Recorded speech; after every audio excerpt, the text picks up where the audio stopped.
بەڕێز مراقاوەتی جێگری سەرۆکی پارتی چاکسازی تورکمان و ئەندامی پەرلەمانی کوردستان لەگەڵمانە سەبارەت بە دەستپێکردنەوەی دانیشتەکانی پەرلەمانی کوردستان. بەڕێز مورا سوپاس بۆ ئامادەبوونی بەڕێستان بەخێر بێن. گرنگجی دەستپێکردنەوەی دانیشتەکانی پەرلەمانی کوردستان و کاراکردنەوەی پەرلەمانی کوردستان چی؟ زۆر سوپاس. بێگومان دەستپێکردنی دانیشتەکانی پەرلەمانی کوردستان زۆر گرنگە کە بە زووترین کات پەلە بکرێتن و بگرەوەی دوا کەوتووە لەبەرەوەی خەڵکی کوردستان دەنگ بە حزب و لایەنە سیاسی کوردستانیەکان دراوە لە ئەوەی سەقامگیری و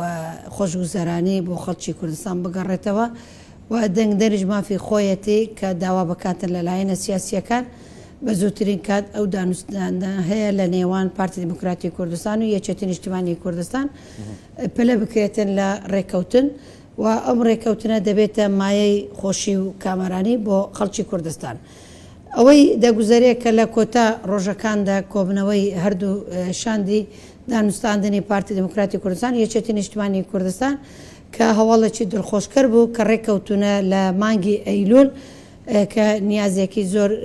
گەورە هەیە بتوانن ڕێک بکەون تا دەستەی سەرۆکایەتی پەرلەمانی کوردستان هەڵبژێردرێت و دواتر بە پێی پەیڕەوی ناوخۆی پەرلەمانی کوردستان ڕێکارە یاساییەکان دەگرنە بەر. و خەڵکی کوردستان خەڵکێکی خۆڕاگرە چەندەها قەیرانی بینیوە، قەیرانی دارایی، قەیرانی سیاسی و قەیرانی ئابووری، قەیرانی دەرونی لە ئەوەی برسیکردنی خەڵکی کوردستان ئەویش دەگەڕێتەوە کە متمانەیان تەواو بە دامەزراوەکانی حکوومەتی هەرێمی کوردستان هەیە و ئەتوانن تەنها ئەو حکوومەتەیە و ئەو هەرێمە کوردستانەیە مافی تەواوی خەڵکی کوردستان دەستەبەر بکاتن و بتوانێت مافەکانیشیان زامین بکات. ئاشە موراخان باسی دەستەی سەرۆکایەتی پەرلەمانت کرد. پێگاتەکانی کوردستان داواکەن نوێنەریان لە سەرۆکایەتی پەرلەمانە بێ؟ خۆی لە ڕاستیدا لە خولی پێنجەمی پەرلەمانی کوردستان بەپێی ئەو تەوافقەی سیاسی لە نێوان حزب و لایەنە سیاسی کوردستانیەکان بەشدارکراو لە پێکهێنانی کابینەی حکوومەتی هەرێمی کوردستان و لە داڵبژاردننی دەستەی سەرۆکایەتی پەرلەمانی کوردستان توانرا کە لە پشکی پارتی دیموکراتی کوردستان ئەویش جەنابی سەرۆک مەسعود بارزانی کە بە پێویستی زانی نوێنەرێکە بێتن و نوێنەری پێکاتەکان بێتن لە ناو دەستەی سەرۆکایەتی پەرلەمانی کوردستان ئەویش بۆ بەردەستەکردنی مافی پێکاتەکان بێتن لە پەرلەمان و لە حکومڕانی هەرێمی کوردستان. بۆیە تابلۆیەکی جوانی نیشاندا توانرا کە لە ناو دەستەی سەرۆکایەتی پەرلەمانی کوردستان بێ جیاوازیکردن لە نێوان فراکسیۆنەکانی دەسەڵات و ئۆپۆزیسیۆن بە هەر شێوازێک کارەکانی خۆیان ئەنجامدا و توانرا کە تابلۆیەکی جوان پیشان بدرێتە دەرەوەی هەرێمی کوردستان و لە ئاستی جیهانیشدا دەستخۆشی لە هەرێمی کوردستان کرا کە بۆ یەکەم جارە پێکاتەکان لە ئاستی باڵا بگرە پێشی عێراق دەست پێشخەری کرا لە هەرێمی کوردستان ڕێگر نەبوون کەەوە پۆستی باڵا بدرێتە پێکاتەکان، بەڵام بە پێچەوانەوە لە ئاستی عێراق چ لە ئەنجومەنی نوێنەرانی عێراق چ لە کابینەکەی سوودانی تا ئێستا پێکاتەی تورکمان بە هیچ شێوازێک مافەکانیان زامن نەکراوە. بەڵام ئەم جارە کۆبنەوەکانی شادی دانوستاندنی پارتی دموکراتی کوردستان و یەکێتی نیشتیمانی کوردستان گرنگە کە پێکاتەکانش ڕۆڵێکی بەرچاویان هەبیتن و چ لە دەستەی سەرۆکایەتی چ لە پێکێنانی پێ دوایە لایەنەکان و پارتە سیاسیەکانی ناو پەرلەمانی کوردستان هیچ لاریەکیان هەبێ یاخود نیگەرانێکیان هەبێ لەسەرەوەی کە پێکاتەکان نوێنێریان هەبێت لە سەرۆکایەتی پەرلەمانی پێکاتەکانی هەرێمی کوردستان بە تورکمان و کلدان سریان ئاشوری و ئەرمەنەوە و لەگە پێکاتەکەی ئاین و ئاینزانەکان میوان نین لە هەرێمی کوردستان تاکو هەر لایەنێک ڕێگر بیتن یاخود بۆ چوونێکی جیاوازی هەبی بەرامبەر بە پێکاتەکان ئەوان چۆن بە مافی خۆیان دەزانین هەرێمی کوردستان وڵاتی ئەوانە، ئێمەش بە هەمان شت کوردستان وڵاتی هەمومانە وڵاتێکە کە تەواوی پێکاتەکانی کۆی کردووە لە ژێر چەتری ئاڵای کوردستاندا. بۆیە بە پێویست دەزانرێ هەر لاینێکی سیاسی لەناو پێڕەوی خۆی دەکەت جێگیری کردووە باوەڕکردن بە پێکەوە ژیان و بەهێزکردنی پێکەوە ژیان و بەردەستەکردنی مافی پێکاتەکان ئیمڕۆ کاتێتی کەوا بە فعلی لەگەڵمان بن چ لە دەستەی سەرۆکایەتی چ لە کابینەی داهاتوو حکوومەتی هەرێمی کوردستان بە پێی بەرکەوتەی هەڵبژاردن بتوانرێت پۆستی باڵایان پێ بدرێتن. چاوەڕێ دەکەن لە یەکەم کۆبوونەوەی دەستەی سەرۆکایەتی هەڵبژاردننی ینی دەست و سەرۆکایەتی هەڵبژێرێت؟ خۆی کە بریاردرا دانیشتەکانی پەرلەمان دەست پێ بکاتن خۆی بە یەکەم دانیشتنی پەرلەمانی کوردستان بڕگەیەکمان تەواو کرد کە سوێند خواردنی ئەندام پەرلەمانە بە ڕێزەکان بوو تەنها بڕگەی دووەمەوە ئەویش دەستەی هەڵبژاردننی دەستەی سەرۆکاتی پەرلەمانی کوردستان بۆیە ئەگەر بریاردرا کە پەیڕەوی ناوخۆی پەرلەمانی کوردستان وەکو خۆی جێبەجێ بکرێتن بێگومان دەبێت لە دەرەوەی پەرلەمانی کوردستان ئەم تەوافقە بێتەکایە کە ئەو کاتە ئەو تەوافقە هاتەکایە زۆر بە ئاسانی ئەتوانرێت لە ماوەی چەند کاتژمێرێکدا دەستەی سەرۆکایەتی پەرلەمانی کوردستان هەڵبژێردرێت و لێژنەکانیش کارا بکرێتەوە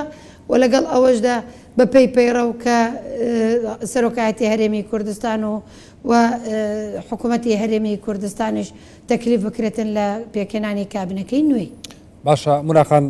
هەواڵەکە بوو کە پێکاتی تورکمان داوای چەند شایستەیەکیان کردووە لە کابینەی نوێ هیچ داواکاریەکی تایبەت هەیە یان هیچ شتێکی دیاریکرا و هیچ پۆستێکی دیاریکرا و بەرپرسیارەتێکی دیاریکرا هەیە کە ئێوە داواتان کردبێت. خۆی بەداخەوە لەم خولەی پەرلەمانی کوردستان جێگای داخونیگەرانە کە دەرحەق بەرامبەر بە پێکهاتەکان نادەتپەروەری و نادیدەیەکی تەواو کرا بەرامبەر بە پێکهاتەکان ئەویش کە کەمکردنەوەی کورسی کۆتاکان بوو بێ ئەوەی ئیرادەی بۆچوونی پێکهاتەکان لێ وەربگیرێت ئەو بریارەدرا بەڵام ئێمە بە هەموو شێوازێک هەرێمی کوردستان بەهێزبوونی قوارەی سیاسی هەرێمی کوردستان گرنگترە لە بەرژەوەندی مافی پێکهاتەکان و تەواوی تاکی خەڵکی کوردستان دەچکە هەرێمی کوردستان هەرێمی سەرجەم پێکهاتەکانە بەڵام دەبێت پارتی دیموکراتی کوردستان و یەکێتی نیشتیوانی کوردستان کە دوو حزبی سەرەکین ئێستا بریار دراوە کە ئەم دانوستاندنە لە نێوانیان گفتوگۆکان بەردەوام بووە دواتر بە خۆشحالیەوە کە هەردوو لە بە تایبەتی پارتی دیموکراتی کوردستان کە دەست بە دانوستاندن دەکاتونەوە سەردانی لاینەکان دەکا هەر حزبێک ئەگەر پێی خۆشبی و ئامادەیە بەشداری بکاتن لە کابینەی نوێی حکوومەتی هەرێمی کوردستان ڕێگر نییە ئێمەش وەکو پێکاتەی تورکمان کە بە دوو کورسی بەشداریمان کرد لە هەڵبژاردن و خاوەنی دوو کورسینە لە ئاستی پارێزگای هەولێر یەک کورسی وە لە ئاستی پارێزگای سلێمانی یەک کورسی ئێمە وەکو پارتی چاکسازی تورکمان کە بەندە کاندید بوو و توانیمان یەکەمین دەنگی بینین لە ئاستی پارێزگای هەولێر بە مافی خۆمان دەزانین کە بەشداری کارا بکەین لە کابینەی داهاتوو حکوومەتی هەرێمی کوردستان وەلامان هیچ پۆستێک تا ئێستا بە شێوازێکی هێلی سووردانەنراوەکەوە ئەم پۆستە تەنها بۆ پێکاتەکان تەرخان بکرێتن لای ئێمە گرنگە بەشداریکردنمان و بە خزمەتکردنمان لە ژێر چەتری حکومڕانی تاکو خەڵکی کوردستان ئەو چاوەڕوانەی لە کاندیدەکان و لە پەرلەمانتاران و لە کابینەی داهاتوو چاوەڕێ دەکاتن ئێمەش بەشمان هەبیتن تا خزمەتکاری ئەو خەڵکی کوردستان هەبی. باشە موناخان من زانیومە بۆ ینی جەنابەت پۆستێکی وزاری وەرەگری بۆ داهاتوو ینی ناچتە پەرلەمان ئەم هەواڵە ڕاستە. خۆی لە ڕاستیدا ئێمە داوامان کردو بە فەرمی لە شاندی دانوستاندنی پارتی دیموکراتی کوردستان کە بە سەرۆکایەتی کاگوشیار زێباری ئەو شاندە سەرۆکایەتی دەکاتن و داوامان کردو بە فەرمی لە جەنابی سەرۆک مەسعود بارزانانی چکە ئێمە ڕابەری گەڵی کوردستان جەنابی سەرۆک مەسعود بارزانیە و بە مافی خۆمان دەزانین هەموو داواکاریەکانمان ئاراستەی جەنابی مەرجع بکەین و ئەو داواکاریە ئێمەش